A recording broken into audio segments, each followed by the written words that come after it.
नमस्कार विद्यार्थी मित्रांनो, तर आपल्या समोर आज मसावी लसावीचा हा प्रश्न आहे। दोन संख्यांचे गुणोत्तर 10:12 असून त्यांचा मसावी 15 आहे, तर त्या दोन संख्या कोणत्या? जर आपल्याला दोन संख्येचं गुणोत्तर दिलं असेल तर काय करायचं मुलांनो पहा, अगोदर ते गुणोत्तर जसे तसं लिहून घ्या, त्यानंतर त्याला संक्षिप्त भाग द्यायचा। संक्षिप्त भाग म्हणजे काय? दोन्ही संख्येला जर भाग जात असेल तर आपण त्याला भाग देऊन घेऊया।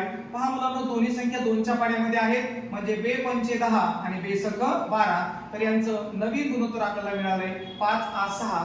यानंतर त्याला परत भाग जात नाहीये, म्हणून याला संक्षिप्त रूप असं म्हटलं जातं। तर मुलांनो, आता आपल्याला जो मसावी दिलेला आहे त्या मसावीने काय करायचंय, हे जे दोन अवयव आलेले आहेत ह्या दोघांना त्या मसावीने गुणायचे, म्हणजे 5 गुणिले 1 15 आणि 6 गुणिले 15। मग यांचा गुणाकार करून घ्या, 15 5 75 ही आपली पहिली संख्या असेल आणि 15 सक 90 ही आपली दुसरी संख्या असेल। म्हणजे जर तुम्हाला दोन संख्याचं गुणोत्तर दिलं असेल तर पहिली स्टेप मुलांना काय करायची, अगोदर त्याला संक्षिप्त भाग द्यायचा आहे। जर भाग संक्षिप्त जात नसेल तर ते तसंच ठेवा आणि त्याच्यानंतर जो आपल्याला मसावी दिलेला आहे त्या मसावीने त्या संक्षिप्त रूपामध्ये जे दोन अवयव येत असतात त्या दोघांना काय करायचंय, मसावीने गुणायचंय आणि आपल्या दोन संख्या आपल्याला त्याप्रमाणे मिळतात। धन्यवाद।